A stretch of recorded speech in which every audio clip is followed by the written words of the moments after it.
So guys, welcome to the Ethan Beattie Podcast, and today I am joined with... Mai-Li, hello. Right, let's get into it then. It's been a while, hasn't it? Like, since college. Probably over a year ago, maybe. What is it, Feb now? What is it, Feb now? Broke up in... I'm way off. Right, under a year. Just under a year, yeah. Yeah. About a month and a week, and then we're sorted. Yeah, and then I could say that it's been a year. Yeah, because we broke up. Well, we stopped college because COVID. A week after my birthday, so that was about 20th of March. Yeah, it was stupidly early for us to be leaving. Yeah. I mean, to be fair, it was thinking within the risks at the time. Yeah. And I think I can't say the government did poorly on that, in that decision, but at the same time, they knew about it for a while beforehand. Oh yeah, all of us knew about it, and we all just kind of didn't really take it that seriously. No, yeah. We didn't, do any of the things we should have done, like, stop air travel and stuff like that. I know, you can still do that now. Yeah. You can still go out now, and that's ridiculous as we're in lockdown. Yeah, and this is the thing. I mean, I work at W.H. Smith's as well. Yeah. We haven't shut due to COVID. At all? No. So your class is an essential shop? Yeah. We're classed as an essential. Because some of our shops have post offices in as well. So surely they could limited it to the ones that don't have the post offices, and then just shut down the one that don't and keep the ones that do. Well, that's what we did in the first lockdown, and then for these ones we've stayed open because we also sell newspapers. Yeah. So I guess for newspaper sales and stuff like that, it is pretty essential. But even then, most of it can be accessed online. Yeah, most of all of it. Most of the stuff that you've listed, there are probably other shops that kind of, like, obviously you have the post office for posting stuff, like, I don't think... it's all a bit confusing. Everyone has their own idea of what's essential and what's not, depending on how they lived their, as regular lives, in quotes. Yeah, I thought one thing I saw on, it was a meme, it was, let me find it, it was talking, it was, where is it? Let me find it. There was something about lockdown and McDonald's. So you can... That's really specific. I can really go off that. Yeah. You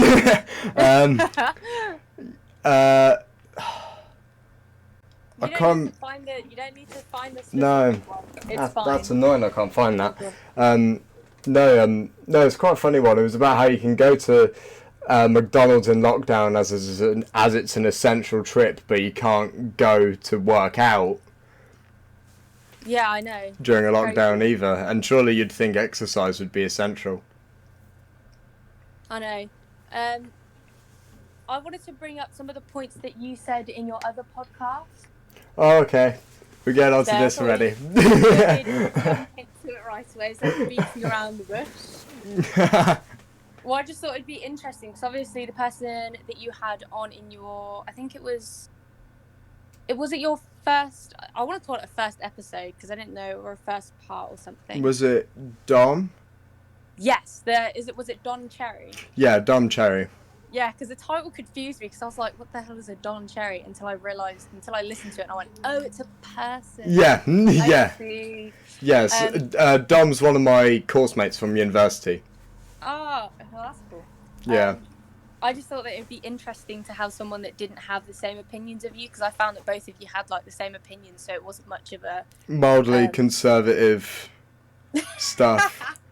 Yeah, that was the point. To be fair, I will say, like, I think that's mainly been now enforced onto me rather than me actually adopting it. Yeah. I feel like I've kind of inherited more conservative views because of university, which sounds weird to people listening to this who are older than me, because normally the expectation is, oh, you go to university to do a drama course, you'd come out a communist, but yeah. Normally you're all love and peace when you come out of drama school. Some people just go the opposite way. I'm all love and peace. I just don't like the idea of it being for, like, some of the ideologies being enforced onto us, and some of the other things like safe spaces and stuff like that. And I feel like there's some things, especially when it comes to the trans movement, it's a bit sketchy, because how can you give some trans rights even though they inflict on women's rights? The whole idea of there being a shared, that trans women pre-op, I'm saying pre-op trans women, so they're still technically men, they have male body parts and whatever, then those people shouldn't go into women's bathrooms, because that can be a huge safety risk. Yeah, that was one of the points that I probably was more focused on in your first one, is that when you said that people, the pre-op transgender females shouldn't be allowed in the female bathroom, but before that you spoke about kind of you don't like the idea of this. I think it was, what was it? It was you saying that we're obviously getting grouped and then something destroyed. Is it like a monoculture? Maybe? Something about, like, obviously, like, splitting people apart, and then obviously slowly, because of that, then you'll slowly destroy each other as well, because you're always pinned against each other. Yeah. Yeah, that would have been the culture war. Yeah. I just thought, because obviously you said that you don't think that trans females who post-op, they shouldn't be allowed in there. How would you even... pre-op, not post-op. Yeah, if they're post-op, I would... If they're post-op, fine. How would you... Hypothetically, how would you even, like, see... Like, how would you even check? Because there is no way of checking of it being...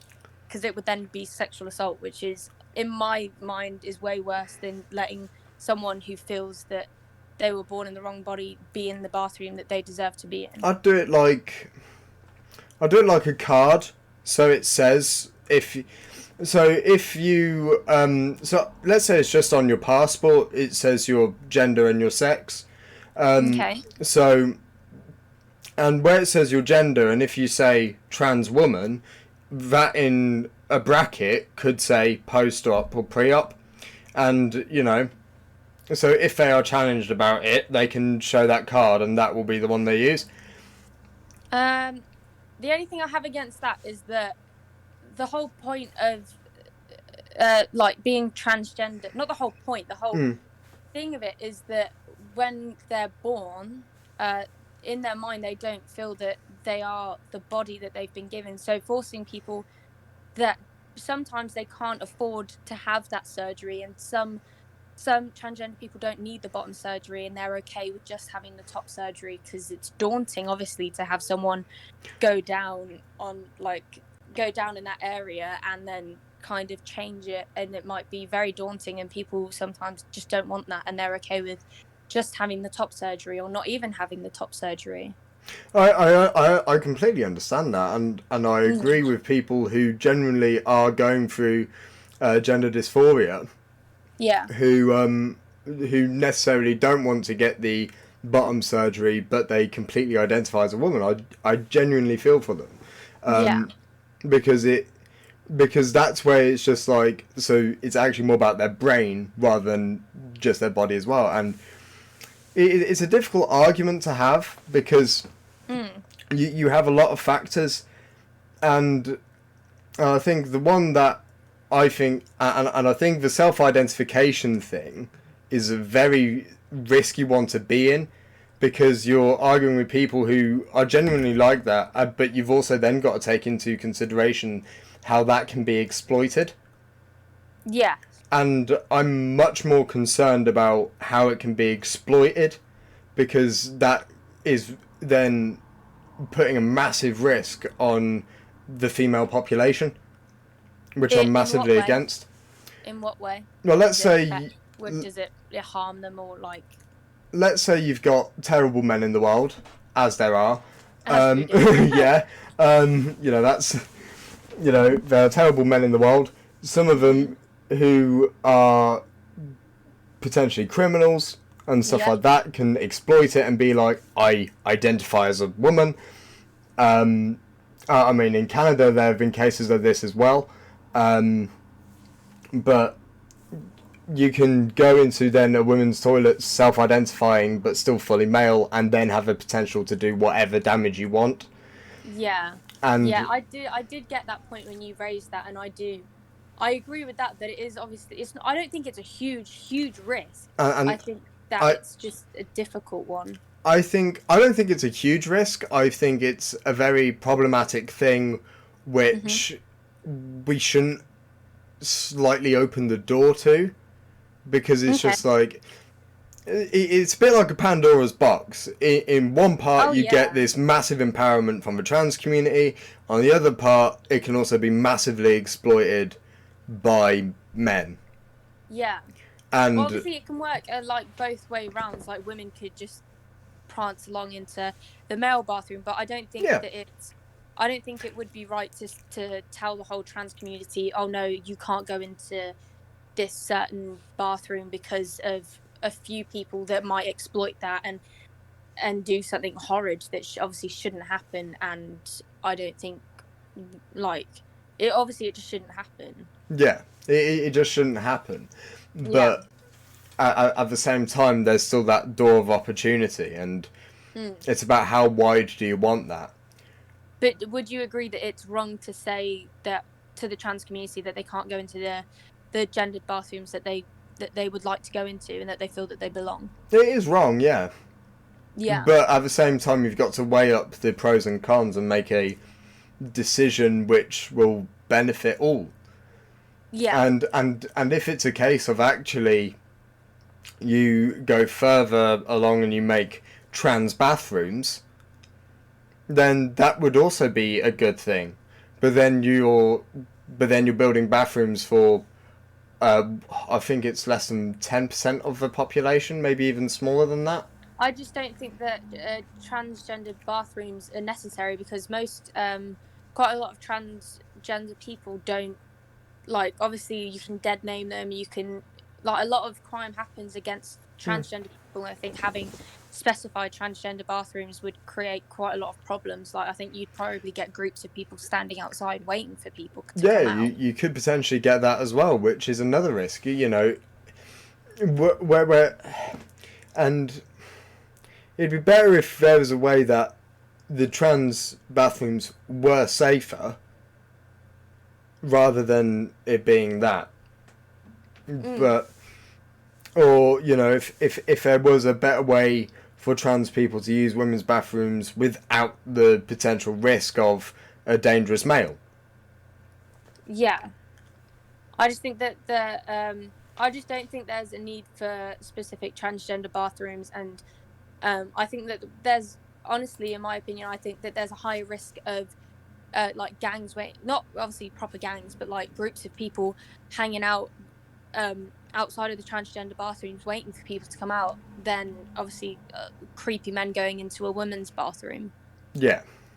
I think obviously there's a higher chance in it, like you said, weighing up the pros and cons, and I think that it would be a long and hard discussion that people would have to have. Yeah, and I mean, then there's some things, I mean, America has actually done this now. Biden passed an executive order, which was basically that boys and girls in state-funded schools, up to high schools, they will compete in sports together. And that goes for all sports. So, like, boys and girls can play American football together as a potential. But that also depends on if the girls want to play American football. I don't think that... I think having the girls and boys separated for sport is probably... I think that it's quite... Obviously, I think it works. I think it's good because no matter what anyone says, biologically men are going to be bigger and they're going to be stronger than the girls there, and Yeah. getting them to play rough sports against each other, I don't think will pan out very well. Yeah, no, and that's the thing. I mean, you look at the bone and this also comes into the trans argument as well, because you've got Fallon Fox, who's a MMA fighter. Yeah. She is a trans woman, Okay. and she competes in UFC against women. Okay. She has also broken. She is actually, I believe. I'll just double check this, make sure I'm getting it right. I believe Fallon Fox also broke someone's skull. Yeah. Transgender MMA fighter Fallon Fox breaks opponent's skull. That's on Attack the Back, Sports Keeda. There's other Was sports that sites. a move that they have been taught to do? Or was it a move that wasn't meant to happen and shouldn't happen? Well, it would have Obviously, been sometimes you can get caught up with it and then you end up doing an illegal move. Yeah. Yeah. A lot of people do get hurt. But this one woman, the Tamika Brents, so she said, "I've struggled with many women and I've never felt the strength I felt in a fight like that night. I can't answer whether it's because she was born a man or not, because I'm not a doctor. I can only say that I have never felt so dominated in my life and that I'm an abnormally strong woman in my own right. I still disagree with Fox's struggle, any other job or career that I say I try. But when it comes to a combat sport, I don't think it's fair." That's a tricky one. That's an extremely tricky one. I mean, if you're fighting someone who's once biologically male, and Fallon Fox was biologically male through puberty as well. Yeah, so she's obviously going to be stronger. Yeah, so she's got the already testosterone. She's already got the bone density and the muscle mass. It's, she throws some workout on that, she could be better in... She could just be instantly better than someone who's done exactly the same amount of workouts as her. Yeah. I think that's a stupidly difficult conversation and argument to have, because you're either denying her right to be who she wants to be, or you may be putting other wrestlers more at harm than they would be. Yeah. And this is the thing. The argument has never been trans men infringing upon men's rights, because let's be honest, trans men, because they were biologically female, it's not like they have the same risks, whereas women and trans women, there's a biological difference that outweighs on the women. So it's who do you want to try and stand for, and who do you want to speak up for, and it's really difficult weighing that up. I think it would have to be a conversation between, obviously, the transgender fighter and, I would love to hear her opinion on it. And if she said, no, I think I should be allowed to fight, then... But the thing is that who are we to tell her, oh, no, you can't because of who you were born at, because what you were born as and something you couldn't help. It's like saying someone... Obviously, it's a very loose comparison, but it's... I don't know, it's kind of like saying someone who has depression, like, oh, you can't do this because you have depression, even though you can't help that. You can't help that you have that. But you're getting told that you can't do something because of it. Yeah. Which is something that I can more relate to than, obviously, the transgender community. Yeah.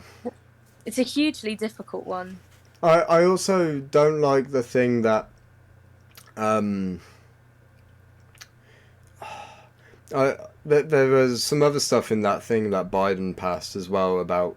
There's one about changing rooms now, being unisex in high schools and state schools, going up to high school. In American high schools. In American high schools, state schools, yeah. Oh, so that's like college. Yeah, Or that's our like college. Half high school, half college. But that's what it goes up to. Ooh, that could be sketchy. Yeah, that's exactly what I was saying.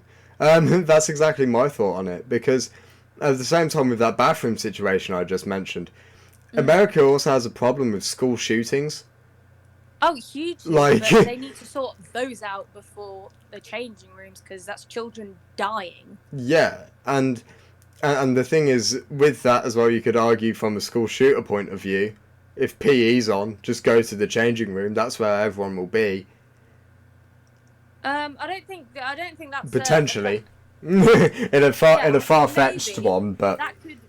Yeah, I think that's a very far-fetched idea. That's thinking how much of a school shooter would plan that, but yeah. But I think my main problem with that is that it's not. Are they talking about unisex changing rooms as in a massive group of people in one changing room? Or are they talking about individual ones, but they're not specifically marked? I have a feeling it might be individual ones, not specifically marked. Oh, if it's individual, then I don't really care about that, because obviously I've seen loads of bathrooms in England where they're unisex, and it's not that... the term unisex, I think, has it's got some connotations on it that I don't think are quite relevant or what it is. Yeah, I say unisex just because I don't want to say... Yeah, unisex is just the way I kind of phrase it automatically. Yeah, but I think, it's kind of just like an unmarked bathroom. It's kind of like a disabled bathroom. Toilet. Yeah. If they're all full, I'll go into the disabled one, making sure that no one's behind me, or that, like, if I was going to be quick, then yeah, I'll just quickly go in there. But it's not specifically marked female or male.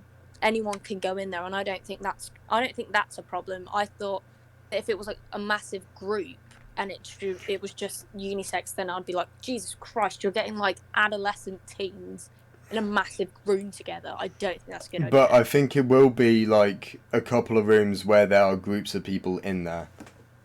Yeah, I don't agree with that, but I'm okay. Obviously, I don't think it's going to be individual changing rooms. I think it will be a group, but they might make some more rooms for that. If it's a group, I don't agree. If it's singular, then yes, I agree. Yeah, as long as it's singular, it's fine. But when it's Well, yeah, any changing room. I don't like. When I was in high school, I didn't want to bloody get changed in front of everyone. Yeah, no. How weird that is. Like, that's just strange. I wouldn't ever want to do that. I wouldn't want to do that now. Let alone in high school. Yeah. And yeah, there's been quite a few things floating around in America that have been quite scary. Cancel culture's back as well. The what? The cancel culture is back as well. Yeah. I finally saw a bigger resurgence on that. Yeah, I'm very half and half on the cancel culture. Very half and half. I mean, I'm not all for it, but I'm not all against it. I mean, there were some people like Harvey Weinstein. Yeah, that guy deserved to go to prison. Yeah, obviously. However, cancelling someone for their political views, I really disagree with. Which type of political views? Well, I say any political views. But the ones that have been cancelled have been Republican conservative views, especially on apps like Twitter. Like Donald Trump. So I'm not very good with politics, so I'm just dumbing it down for myself. Yeah, Trump's been banned on Twitter, which at the time I was incredibly shocked by it. I'm not saying that Trump is, a good person. I'm not. He's horrible. He's gross. He's done some things that have been good. He's done some things that have been awful. I think that the awful outweigh the mildly good. It depends on what kind of context you look at it, because... As in, he's a paedophile, he's a rapist, he's a sexual assaulter. I don't know how... You could argue the same about Joe Biden, though. And that's scary. Yeah. You know, Obviously, I the don't last know much about the Joe last Biden. presidential election was about two paedophiles, basically. I know a lot of people said, especially in the younger generations, that it was the good of two evils, that Biden was the better one out of the both of them to go for. I wouldn't have even said Biden was better. And So that's, are you saying that you would rather Trump in power? I'm saying they're both as bad as each other. You know, Trump, yeah, he had a massive problem with his immigration tactics. I agree with Racism. that. Yeah, it was racism. Well, it was with his whole campaign was to keep all the Mexicans out, saying that they were rapists, they were pedophiles, and then with COVID, he just basically said blame it on the Chinese, and then because of him, loads of Chinese Asian American citizens have been murdered because of him. Yeah, I really don't understand that.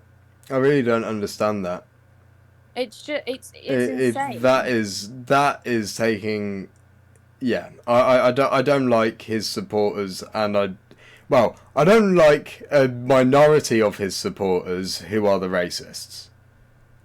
I think that I think a lot of people judge supporters just for obviously supporting Trump, which I do that because of what he is. I wouldn't support anyone who even had a history of sexual assault at all, not even like a little bit. Well, this is also why I don't like the Democrats either, because yes, they've got Biden in power now, and you could argue he's better than Trump. However, Biden's campaign was built off the whole thing. You know, yeah, he was saying, I don't see red and blue states, I only see a United States. Right? Which, yeah, okay, I can agree with that. He wants to try and build the bridges. But then you've got all his supporters as well. And there were quite a few videos on this where people were going out and talking to people who voted for Biden. And they were talking about the peace and unification thing. Yeah. And they were then asked, what do they think of Trump fans? And majority of them were saying, no, they're racists, they're terrible people, we don't need them. And saying things that basically was going to cause a further divide. Well, yeah, it's very hypocritical, but obviously you have, no matter what, people are always going to be divided because of something. Whether it's a good thing, whether it's a bad thing, we'll never know. But I don't know. I think that Trump supporters, they have just, in my opinion, they have a running theme of being very racist. Some of them do. Well, the majority that I've seen online and in videos that I've watched, most of them have got very extreme opinions. But, I mean, there were also the Trump fans who were just mildly conservative, or there were some actually fairly liberal people supporting Trump in the last election because, you know, they knew what Biden and the Democrats were up to. And, I mean, it's also fair to mention that the Democrats Obama dropped the most drone strikes in the Middle East than any other president. Then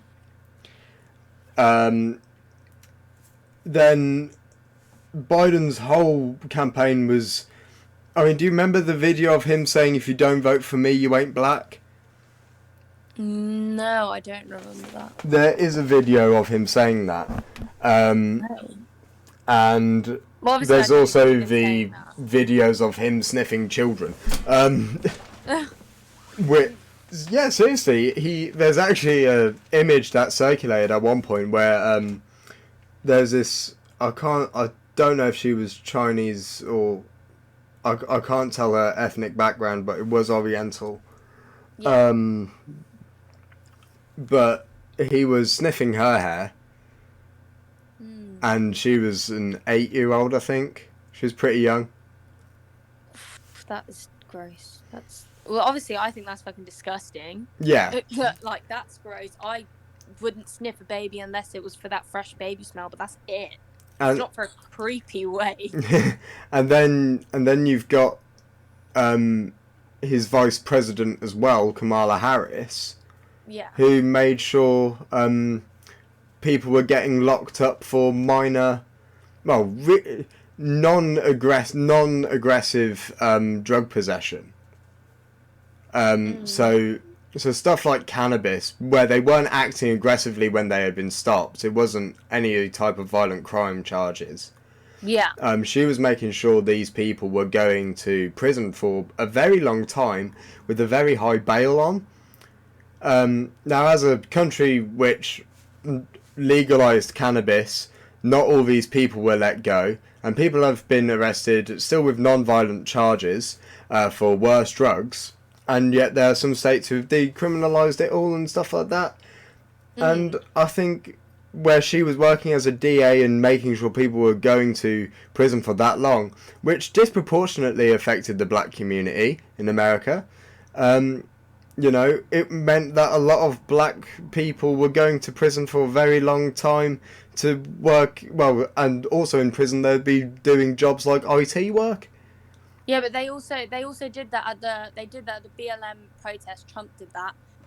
He used uncalled for violence against them, and it was unnecessary because only the tiniest amount of percentage of the protests were violent, and that's all people seem to focus on when there were so many peaceful protests. And a lot of people said, why don't you just do a march? Why don't you do something that isn't so violent? And they have done that before, and they just got ignored, and they've done it again and got ignored. And there's a point where you just go over the edge and you think, well, what can I do to actually get their attention? But when you read BLM's mission statement, they proclaim themselves to be trained Marxists as well. Well, the only point that I stand for the BLM is the main point of Black equity. Lives Matter.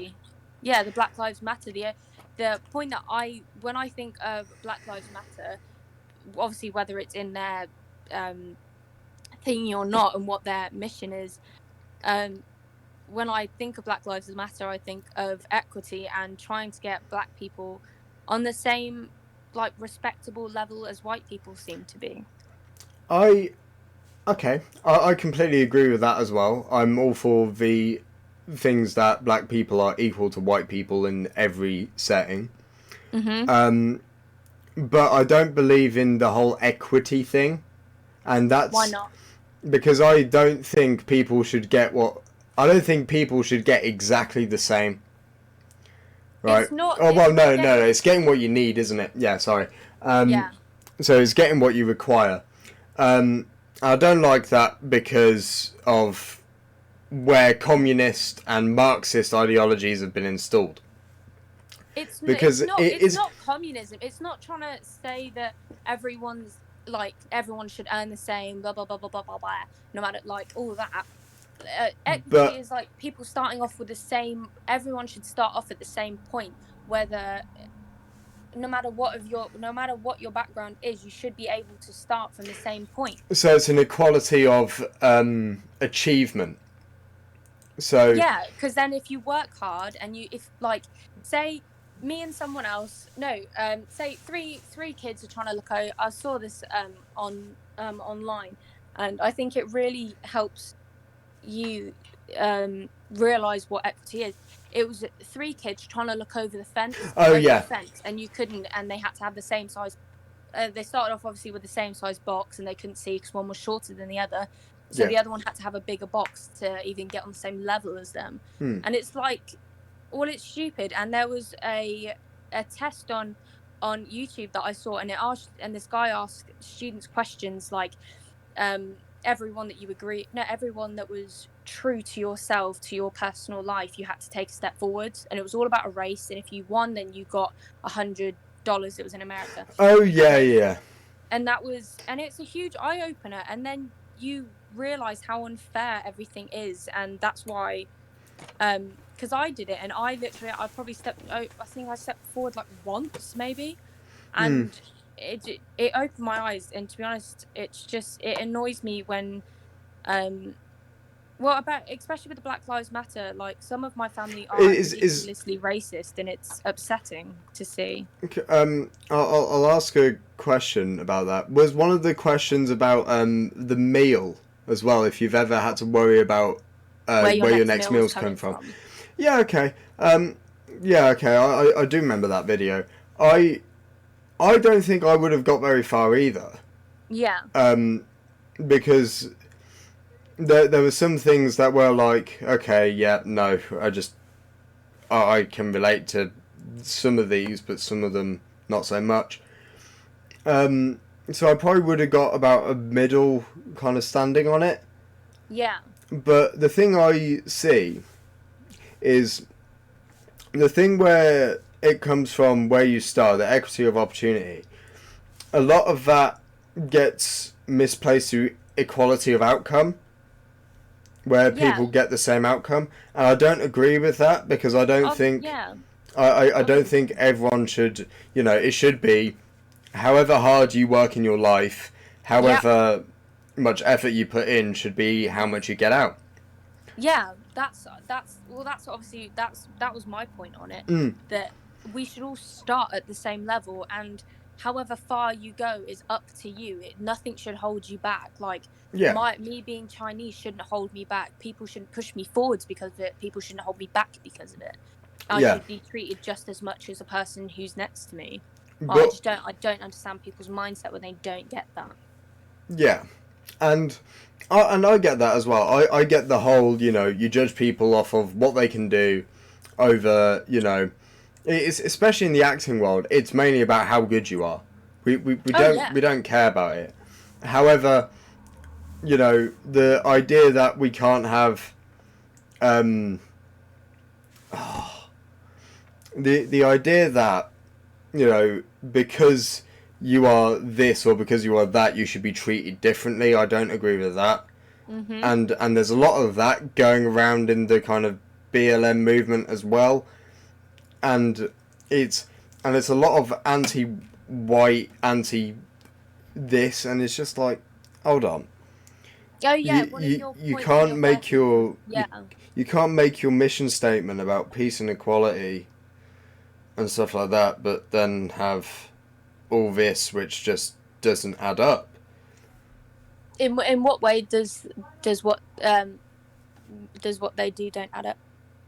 Well, they say they're about peace and equality, and yet they have many supporters who are on the hatred towards conservatives. Yeah. And the likes of what I've noticed on social media to be the likes of Julia Hartley-Brewer. I've noticed her get quite a bit of flack. And I also noticed Peterson get a bit of hate as well, and as well as Paul Embury, who's a member of the Labour Party, actually. It's quite funny, because it's just like, there are some people who actually hold very similar beliefs to you and share a lot of the same things for you, but they don't agree with some of the extent to which you're going at, and apparently to them, to the far left, it makes you look like Hitler, because anyone right of Stalin is a fascist and a communist ideology. Why do you say that the BLM movement is anti-white? It's the thing of, you should only buy from certain businesses, you should only buy from certain people, you should only, you should basically, it's kind of like you're saying, you should segregate yourselves to these shops and these types of places, and they shouldn't. But it's not. They're not saying don't buy from white, from shops that are owned by white people. They're saying, try and build up some of the black-owned businesses, because they don't do as well as the white businesses, which is why they're saying try and support them. I agree with that, as well as sometimes it does get pushed to the extreme that I'm talking about. Yeah. And I've seen that quite a bit as well. And I've also seen the thing of, if you're mildly conservative on Twitter, you're Hitler. Like, I've had... I mean, I've seen it with kind of what's happened with Gina Carano and... what's his name? Pedro Pascal from The Mandalorian. Because you know how Gina Carano got fired? I didn't know. Well, she got fired a couple of days ago, and because she reshared something on Instagram. Let me actually load up the tweet. So Instagram, Gina Carano. So she shared an image of this Jewish woman being chased by Nazis. She shared this saying, Jews were beaten in the streets not by Nazi soldiers but by their neighbours, even by children. Because history is edited, most people today don't realise that to get to the point where Nazi soldiers could easily round up thousands of Jews, the government first made their own neighbours hate them simply for being Jews. How is that any different from hating someone for their political views? Right. I think there is a difference to that. Okay. Because being, obviously I understand that some people can't, depending on what household they grow up into, they just get brought up into a party and a way of thinking. But being Jewish or being a certain either religion or race, it's like coming from a mixed race point of view, it is different to a political view. It is extremely more different, because most obviously back then Jewish people had to wear things to show that they were Jewish. They had to. That's what Hitler made them do. They had to wear the things around their arm, but having a certain political view, you don't see it until they say it or they show it. Which is kind of worse. Half and half, because No, hold on. No, it's just as bad. Sorry, I'm not saying it's worse. I'll backtrack. It's just as bad in my eyes, because yes, Hitler played the identity politics card of it being you must wear the Star of David to highlight you're Jewish. Yeah, and he killed millions and millions of people. But you can then compare that to the likes of Stalin Russia. And, two very different ideologies in terms of, what Hitler and Stalin wanted. And even then, Nazis and fascists are probably along a slightly different line as well. So you've got... So Nazis, and the way that they were kind of going, they wanted to solidify an Aryan race. Yeah, they wanted a superior race. So they thought that Jews were the weak point. So they were doing that through how people look, what religion they were, stuff like that. Yeah. Now, okay, in Stalin Russia, you had anyone who disagreed with Stalin go to prison. Yeah. Anyone who disagreed with the, quote, communistic ideas that Stalin wanted to implement went to prison. If you committed a small crime as well, you'd go to prison for a long time. And if you expressed any dislike for your government, you would go to prison as well. Okay. So, and yes, you could also say the same in Nazi Germany. If you did do the same in Nazi Germany, you also would have been arrested for talking about Hitler in a negative way and shit like that. Yeah, I just don't think comparing Nazi Germany to political views nowadays, I don't think that's fair, because Jews were the Nazis made up horrible lies about the Jews to make the soldiers scared of them and make them seem like monsters. It's not that we, like, nowadays I look at a communist and go, oh, what a gremlin, they do this, they do that at home, they suck their blood. You don't think that. You just, some people have opinions of other people's opinions, and obviously everyone has a right to their opinions. I think taking it to a violent place and, let's say, beating up someone because of their political views, I think that's stupid, because how the hell can you just expect everyone to have the same views? Which is why, if someone has a different view that I really, really strongly, don't agree with, at the most, all I'll do is ask them why they think of that and try and change their mind. And if they don't seem like they want to change their mind or they're not open to even listening to me, then I'll be like, okay. And I just kind of steer clear of that subject or that person. Yeah. Yeah, I don't think it's that hard. Now, there's also something from Pedro Pascal. Okay. So he's the lead actor in The Mandalorian. Okay. The same show that Gina Carano was on. So he tweeted an image saying, loses in 1865, picture of Confederate flag. Loses in 1945, Nazi flag. Loses in 2020, Trump, make America great again.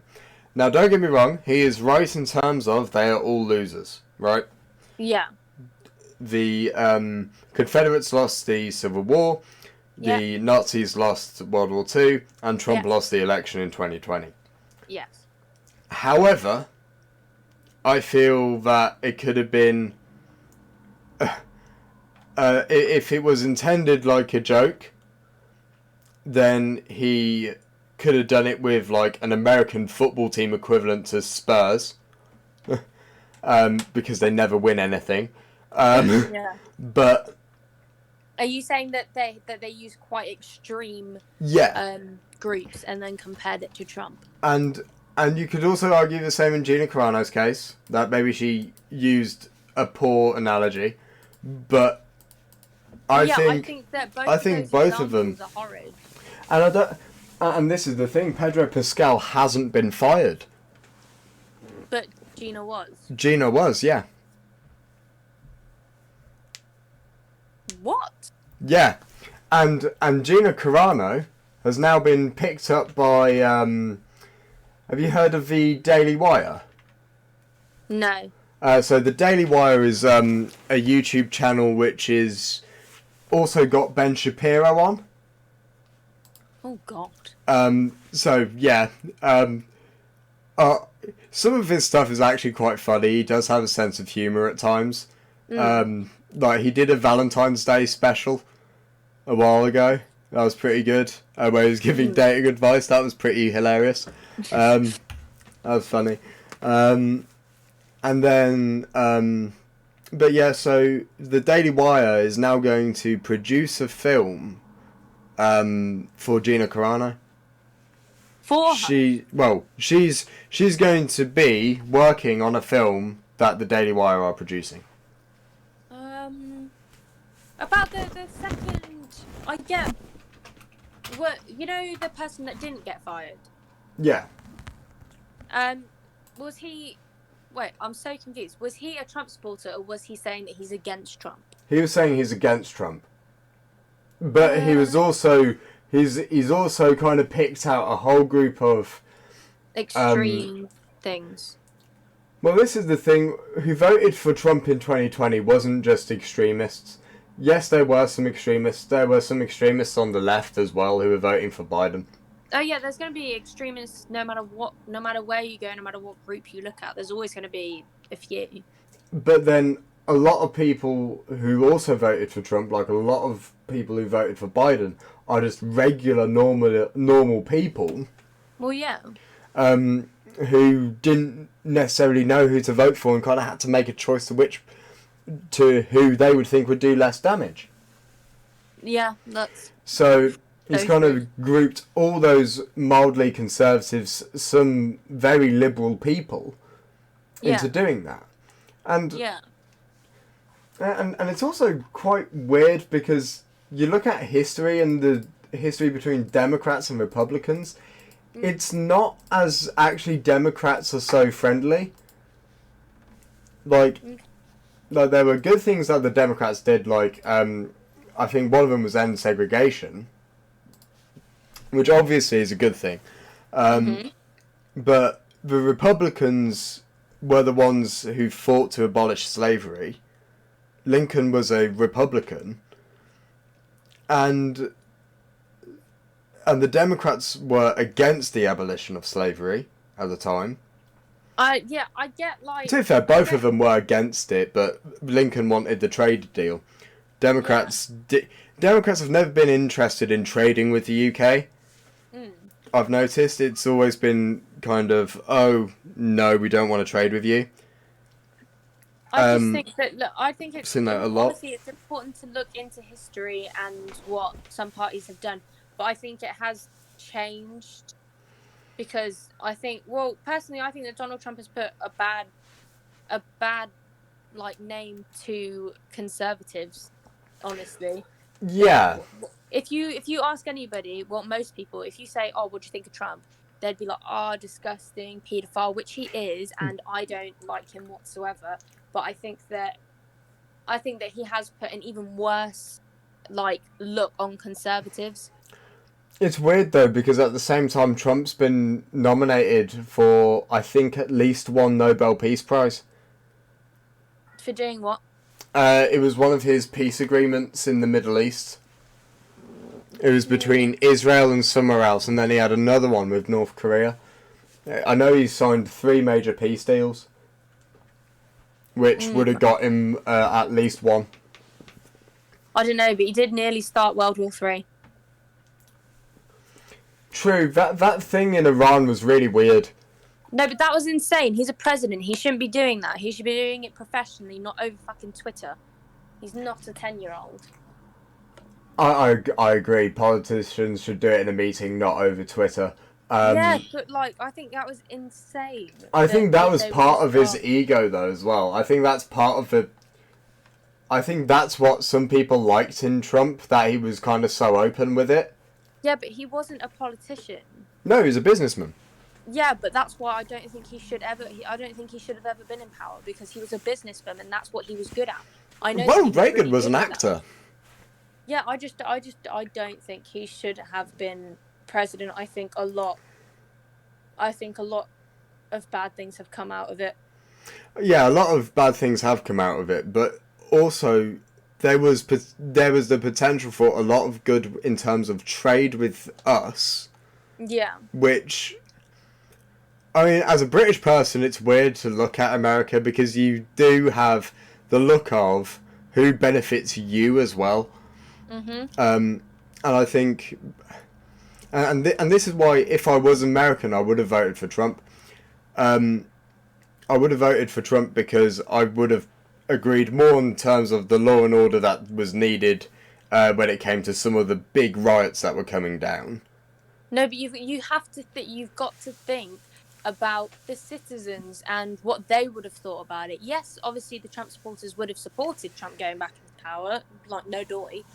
But like the lives, like just the whole, obviously going back to the BLM matter, they were terrified about the election, terrified, because if he came back, they would have been screwed. It would have been awful. Nothing would have changed for them, and it would have, in my opinion, it would have got worse. Which I think it's a good thing that Biden is in power, so he can help that community and just kind of ensure them that they're going to be okay.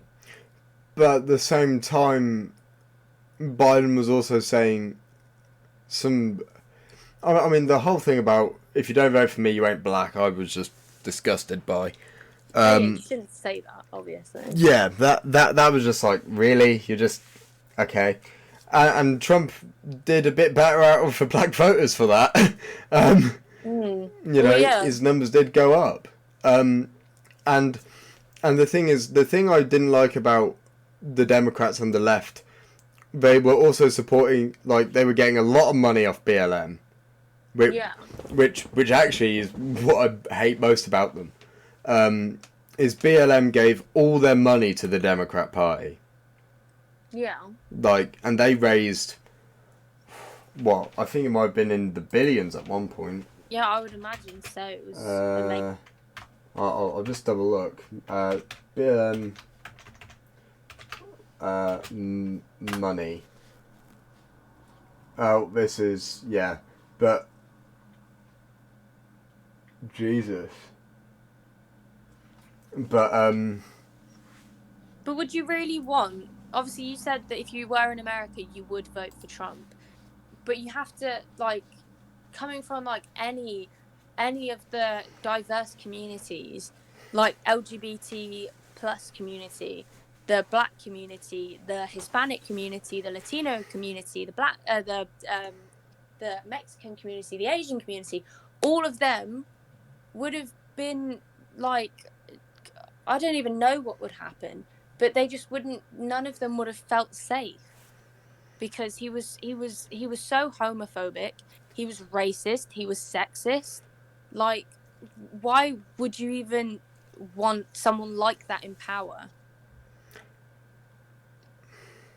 Foreign relations, I would say. So nothing to do with his, like, would it not even, But like, if I was an American, I would be very stuck. Yeah. And this is the thing, I'm saying I support Trump, like, you know, he's the best option. He's really not. I think he's probably the best they're better in certain aspects, but not in most things. Yeah, in terms of foreign stuff, he was great, and he really did kind of take after almost Reagan, although he was nowhere near as good as Reagan. Yeah. Reagan ended the Cold War. Well, yeah, with Thatcher and was it Gorbachev at the time? I think so. Yeah, I'll double check. The thing is with Trump, and that when you said that he had kind of did a peace thing, he made peace with like people who had such extreme views, and that I think that he clearly got along with, because I wouldn't see what's the opposite from conservative? Socialist.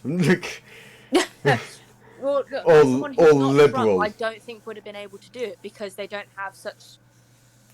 I don't know. Like, I don't personally. I'm not all for King Jong-un at all. No, yeah, I'm not. Because he's a dictator. Yeah. I don't. And but I think Trump was very good at being able to negotiate with him. Yeah, but I think that's because they got along. Like, I think if you look at the pictures, you can tell when someone's getting along or not. And they clearly were best buds. In some respects, it is a bad thing. Yeah. In some respects, that can also be a good thing. Obviously, it's good that they have a peace agreement. That's beautiful, brilliant. Like, that's going to go straight out the window soon. Oh, yeah, obviously. But that's because they don't have, like... Oh, it's just that in my opinion, Trump's a bad person. And I don't think many people could shift my mind about that. Yeah, I agree with you. He's a pretty reprehensible... he's a pretty terrible person. He is a terrible person. Yes. But I say that, yeah, I would have voted for him. I probably would have. It just would have been how I would have voted. It would have just been like, oh, I've got to choose someone. But deep down, I'm a Bernie Sanders fan. so, you know, I just want Uncle Bernie to get in and fix it up. But can I ask your opinion? Not opinions, but you mentioned the LGBT community on the first, the Don Cherry episode. Oh, yeah. You were talking about it being a fashion statement. I don't know if you remember that or not. Was that my words? Yeah, you said that it was a fashion statement and people labelling themselves. Okay, yeah, no, I see what I mean now. There are some things, like, I think it's stuff like asexual and stuff like that. Okay. It's just like, I get, it's a very weird one because there are some people when they're going through like a bit of an adolescent teen phase. Yeah. Who will think, I'm bi. But then not be. Yeah. And obviously, you know, I'm not going to judge them. I'm not going to be like, you're just going through a phase. I'm not going to be that person. And I don't agree that it's that type of thing either. I think if you are gay, you are gay. If you are bi, you are bi. But I think it's not as black and white as that, because, well, just coming from my personal kind of journey, I like the first year of BOA in June, I came out as bi. yeah, Then year after that in June, I came out as gay. yeah, And then I was queer because I was like, I don't know what the fuck I am. And then everyone was like, what have you decided? And I was like, and it becomes really stressful, and it's sometimes it's impossible for people to. It's not making up your mind, it's figuring out what you are, because you can't help it, you don't know. And sometimes people just never know, and people just say, I like who I like, and that's the end of it. And there's no term for that. But I think all of them, there's some stuff where I just think it is just putting a label on stuff, and I'm just like, you don't need to do that all the time. like what? Like, get an example. Fuck. It's gone right on my head. No, there are some people who will throw it about, I think, and they'll and maybe it's just because some people don't understand it properly. Yeah. Or don't understand it as much. Massive, yeah. And I think that's a bit dangerous. I also think there's a lot of I'm less so about the identification in terms of LGBT, because I understand people just are what they are. They just do what they want to do, and they like what they like. Yeah. You know, that's a thing I can understand very clearly. However, what I don't understand is why in some parts of education, and like it's like more so in terms of with very much younger kids. Yeah. It's getting kind of weird, because it's like, so and I think this was, I saw this somewhere, some people were pushing for this in schools about LGBT education, which obviously I can agree and support with. I think LGBT should be taught in schools. However, I do think there should be a perspective on which it is taught from, and that being a science manner, so people don't just go, oh my god, some people are weird. It goes, oh, actually, this is normal. Because there's the potential for it to then go either way. It could be like, kids could be like, oh, what the fuck? Or they could be like, oh, okay, that's pretty normal. But that's it. I think it's the way that you're brought up. Like, I've got 3 younger brothers, but 2 of them now are still like toddler kind of age. Yeah. And I try and like the second youngest, 5. He came up to me one day in lockdown and was asked me about we know who I'm talking about, but there's this friend that I have, and she's clearly a lesbian. Oh yeah. You couldn't mistake. And oh yeah, I know who you're on about. Yeah, he asked me loads of questions, asked if, I don't know, and I didn't have like a long ass conversation. I wasn't one of those that was like, well, when a girl and a girl very much. I was just like, yeah. Do you remember that performance Cassidy did?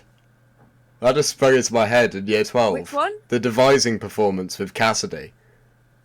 Oh, what was it about? Come on, Ethan. The girl I did my duologue with, in year 12. I don't remember that far. Tia. Yeah. They were doing the same device performance, and it was when Cassidy said, I'm lesbian for you. Do you remember that? I don't. But oh my god! I remember that. Oh.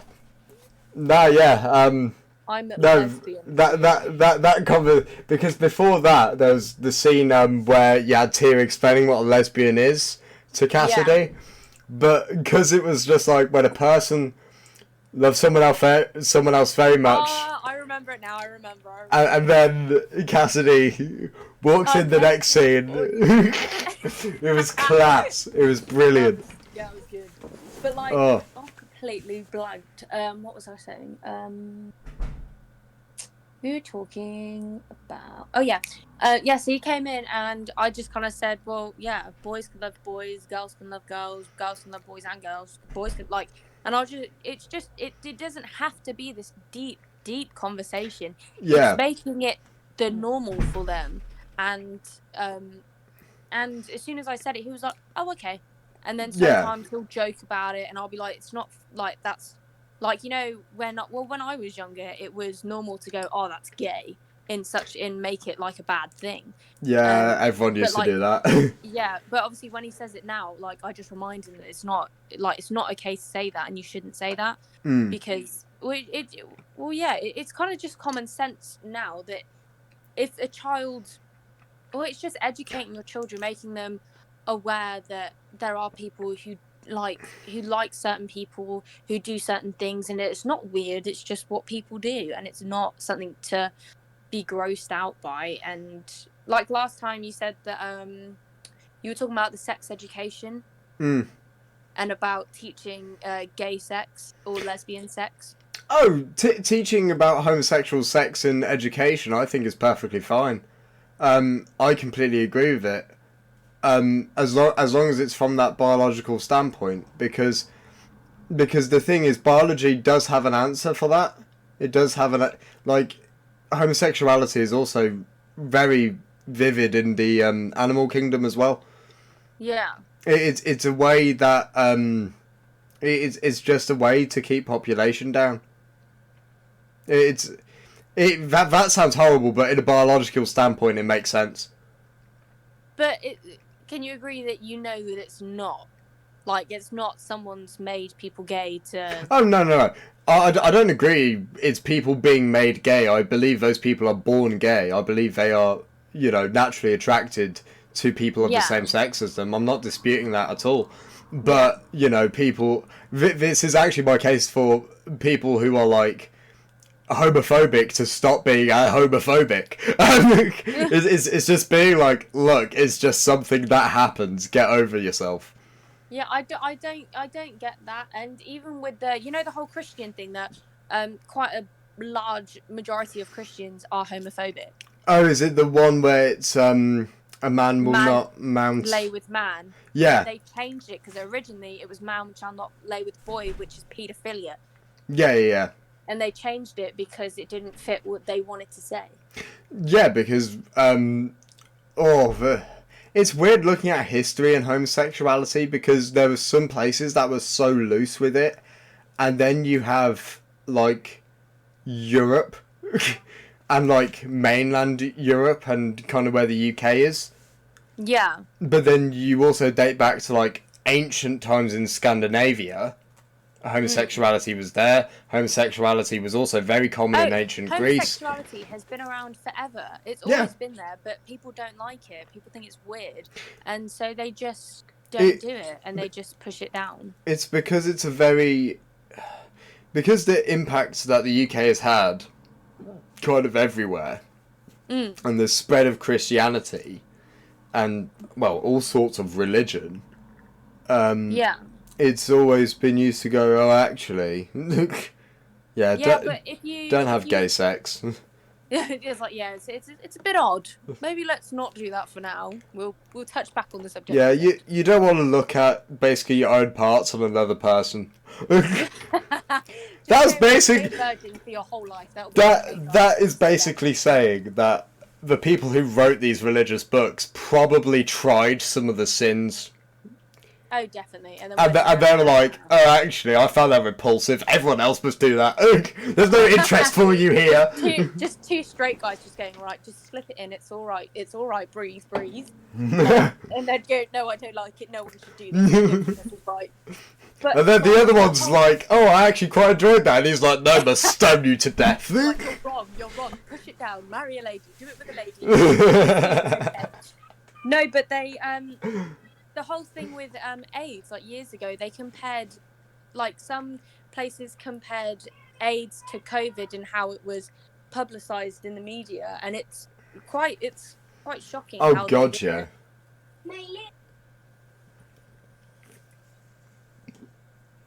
It is pretty terrible. I know, it's I don't get I've it. Like, Have you been watching that TV show It's a Sin? no, I haven't. Oh, it's so good. I've watched the first 2 episodes. It's Oh, on Channel 4. I will definitely be watching it. It is a great show. It's about it is about AIDS and the Yeah. gay community in the 80s, Mm. when, you know, we saw this massive spike in it. Oh yeah, it's horrible. But And then gay people were blamed for it and Mm. demonized for it. even though it was originally something that came out of a monkey that just managed to then spread everywhere, because it would have been in blood and meat and stuff like that. Yeah, I know. It's horrific. I don't know. It broke my heart.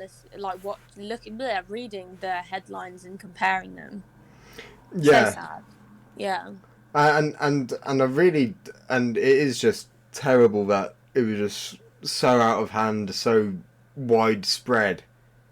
Yeah, but that kind of fed into the whole point of people not like saying that gay marriage isn't natural. Mm. Like, if you look, have you watched the Russell Howard recalibration? No.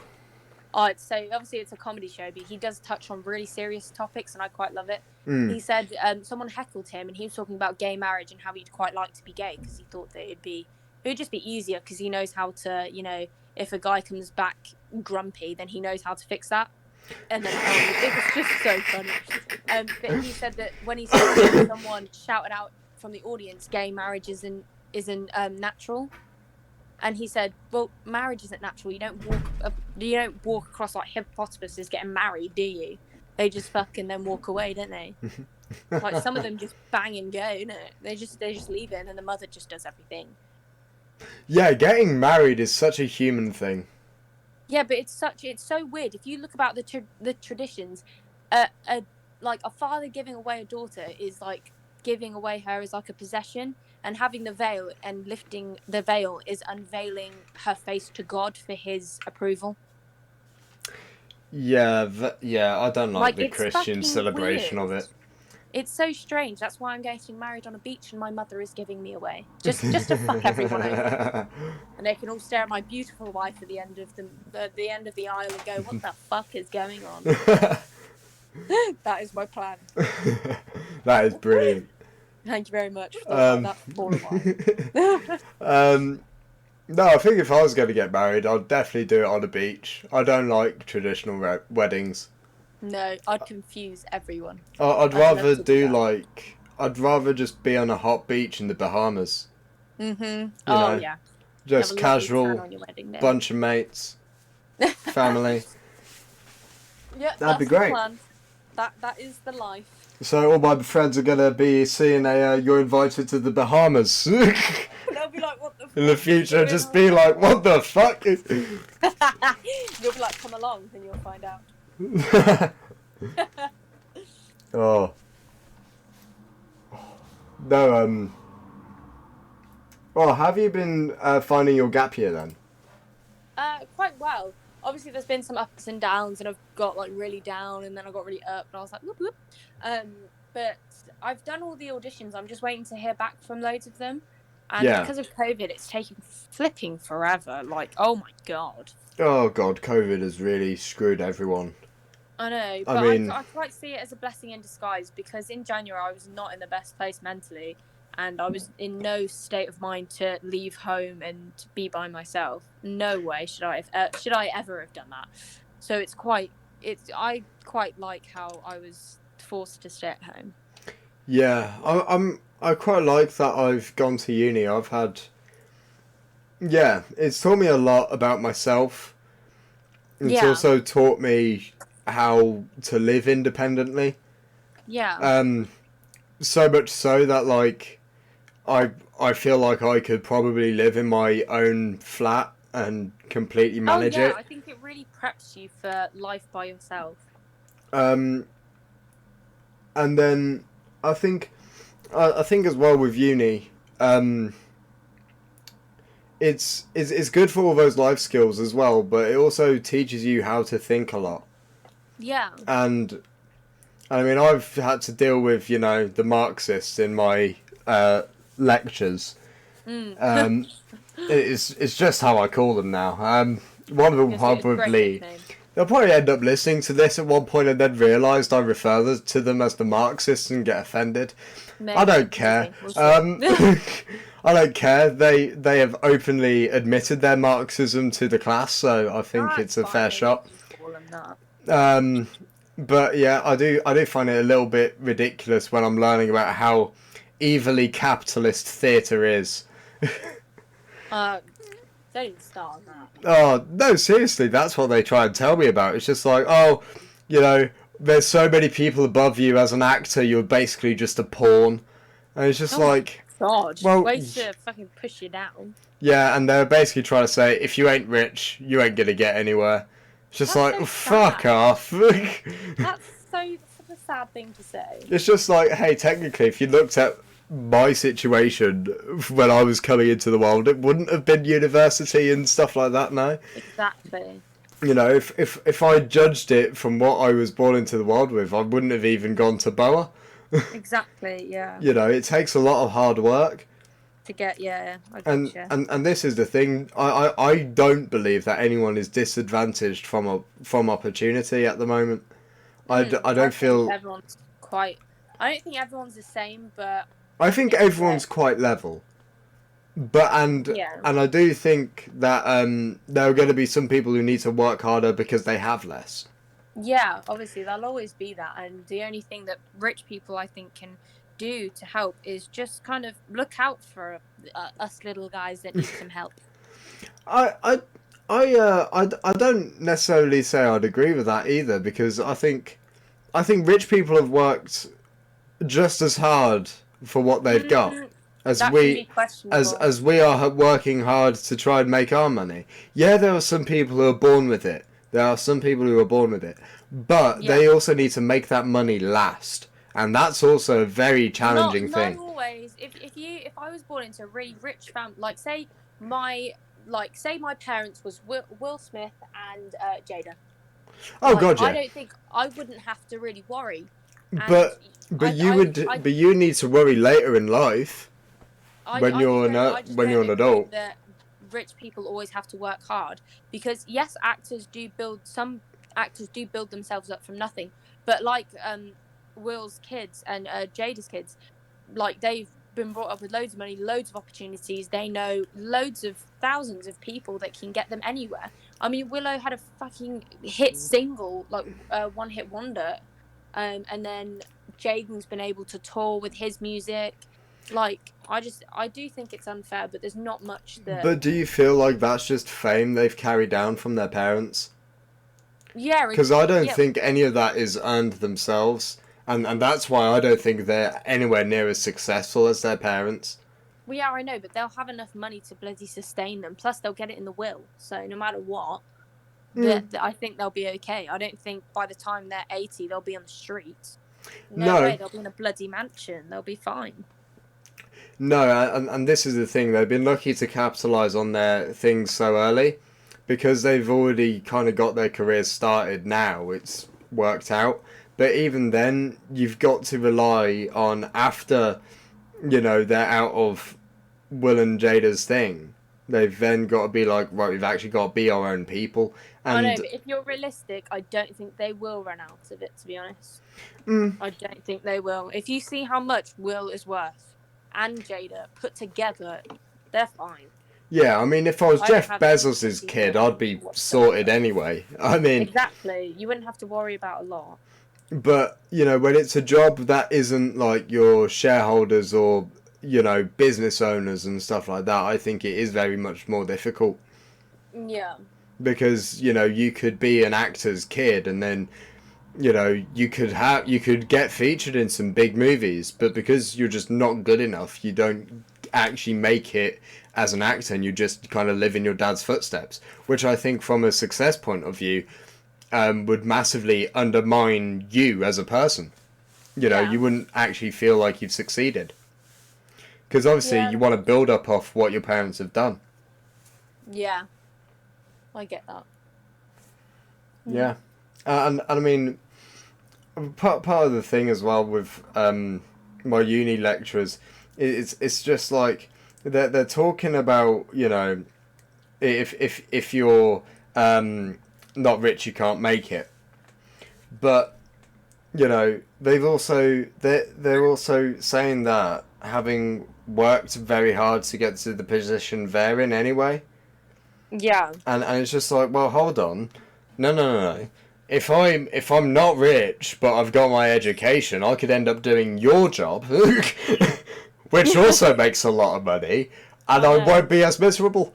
But I'm not going to complain like a Marxist about it. I'll just keep my ideals in place, because the end of the day, no matter what the outcome I get out of this degree, no matter if I end up as a professional actor or filmmaker and theatre maker, or if I'm working in a theatre as a stage manager or something like that, or if I'm working as a university lecturer, all those three are very good careers.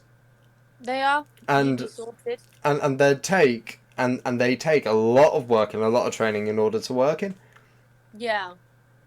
But I'm not gonna try and victimise myself, being like, oh, I've come from this really shitty background. I don't have a lot of money. I'm not gonna play that card, because I don't feel like that's gonna get me anywhere.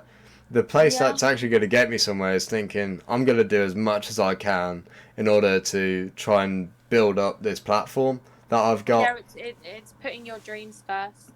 Yeah, and it's making yourself your own brand. It's not being like, you know, trying to do other shit. It's being like, if you can't get that other stuff to help feed your own brand, you've got to make your own brand. You've got to make your own content.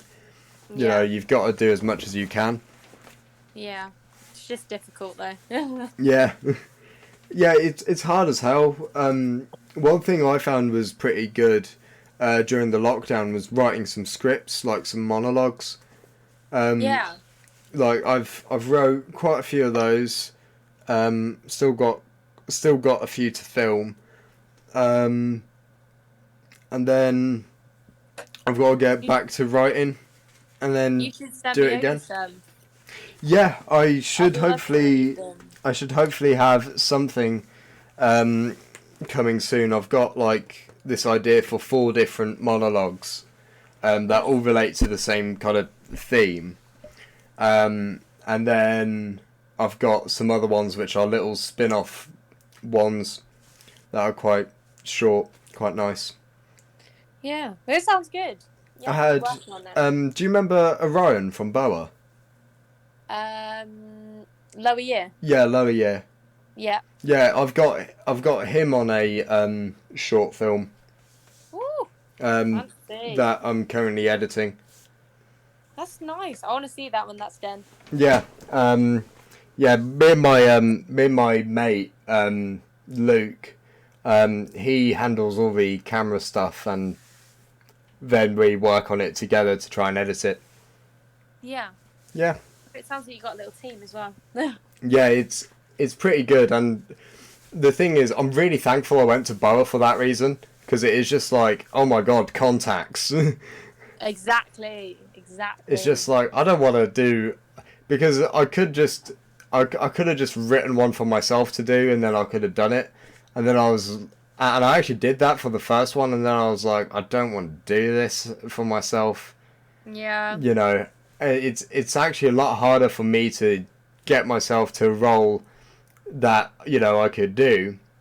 Yeah. Because I'm like, I've written this, yes, with myself in mind, but this person would play it so much better. and that's what goes through my head. Like I've cast George in something as well, which will hopefully be coming soon.